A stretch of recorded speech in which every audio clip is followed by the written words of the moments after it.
আর যে খবরে নজর রাখবো, হার দিয়ে সিরিজ শুরু করলো ভারত অস্ট্রেলিয়া প্রথম একদিনের ম্যাচে 7 উইকেটে জয় অস্ট্রেলিয়ার। 46 রানে অপরাজিত রইলেন অজি অধিনায়ক। অবশেষে বহু প্রতীক্ষিত কামব্যাক হলো রোহিত শর্মা এবং বিরাট কোহলির। অস্ট্রেলিয়ার বিরুদ্ধে নতুন অধিনায়ক শুভমান গিলের অধীনে দুই মহাতারকা, তবে তাদের কামব্যাক স্বপ্নের মতো হলো না।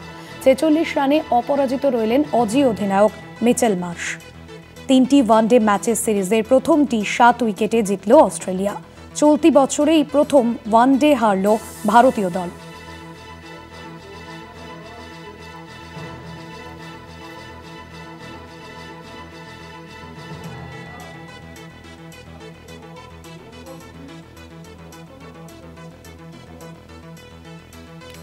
টসে হেরে এদিন পার্থে প্রথম ব্যাট করতে নেমেছিল ভারত। মেঘলা আকাশে পার্থের গতিময় পিচে ভয়ঙ্কর হয়ে ওঠেন মিচেল স্টার্ক, জশ হ্যাজেলউডরা।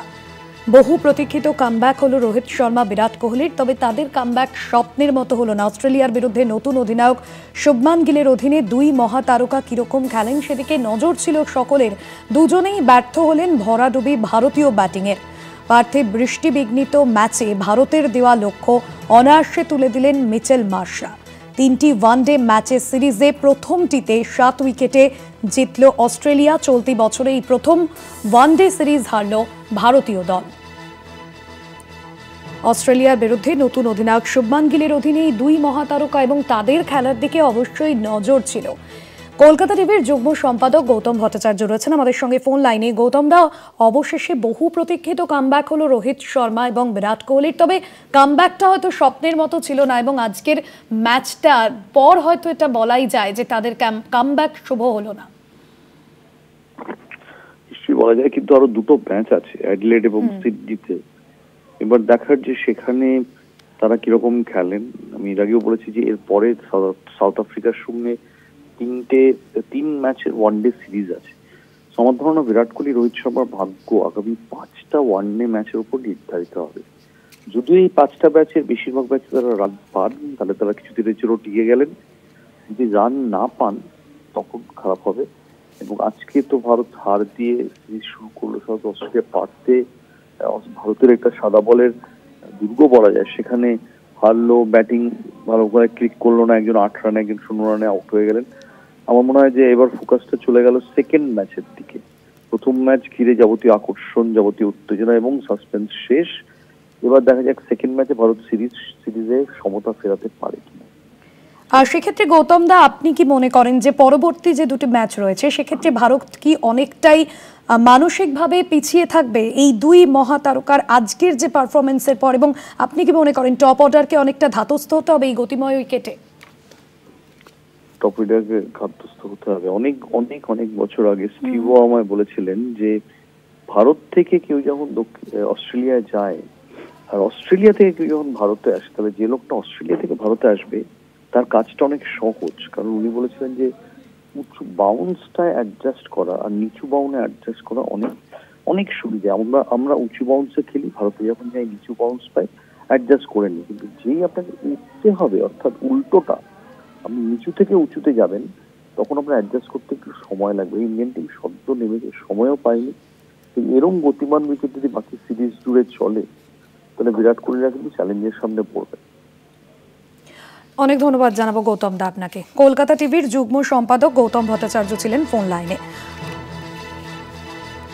আমাদের সঙ্গে রয়েছেন আমাদের প্রতিনিধি জয়জ্যোতি ঘোষ। জয়জ্যোতি, আজকের ম্যাচের সব থেকে বেশি নজর ছিল এই রোকো জুটির ওপর। তাদের কামব্যাক হলো এতগুলো মাস পর, তবে স্বপ্নের কামব্যাক হলো না। আজকের এই ম্যাচের পর বোধহয় এই বিষয়টা স্পষ্ট।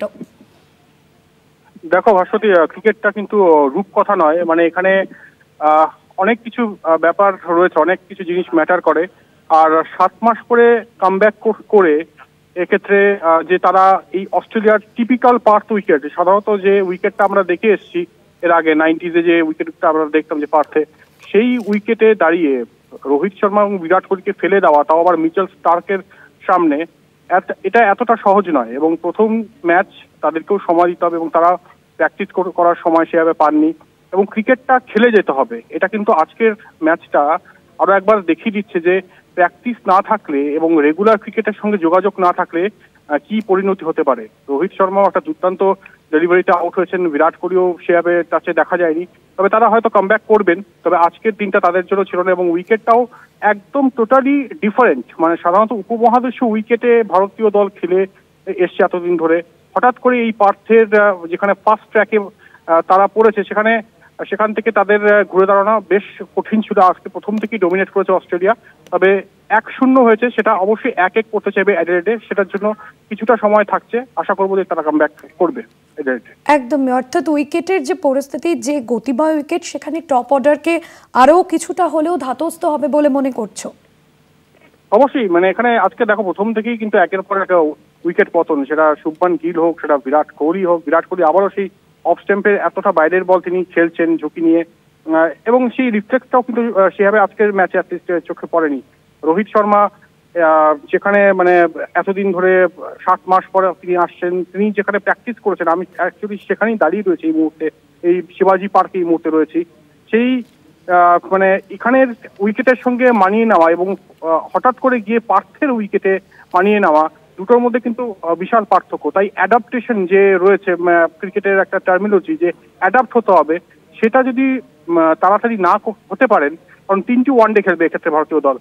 আগামী 2টি ওয়ানডের মধ্যে পরের ওয়ানডে যদি অস্ট্রেলিয়া জিতে যায় তাহলে কিন্তু সিরিজ জিতে যাবে। তাই সময়ও বেশি নেই, খুব দ্রুত প্রত্যাবর্তন করতে হবে এবং টপ অর্ডারকে পারফর্ম করতে হবে। আজকে শ্রেয়াস আইয়ার পারফর্ম করতে পারেনি, আজকে রোহিত শর্মা, বিরাট কোহলি, একই সঙ্গে শুভমান গিল পারফর্ম করতে পারেননি। তাই যদি স্কোরবোর্ডে স্কোরই না থাকে, বোলারদের ক্ষেত্রে কিন্তু সেটা অত্যন্ত চ্যালেঞ্জিং হয়ে যায় সেই রানটা ডিফেন্ড করা। আশা করবো অ্যাডিলেডে তারা পারফর্ম করবেন এবং স্পেশালি রোহিত এবং বিরাট কোহলি, তাদের জন্য একই টেস্ট হতে চলেছে অ্যাডিলেড ওয়ানডে। একদমই, ধন্যবাদ জানাবো জয়জ্যোতি। প্রতিনিধি জয়জ্যোতি ঘোষ ছিলেন ফোন লাইনে।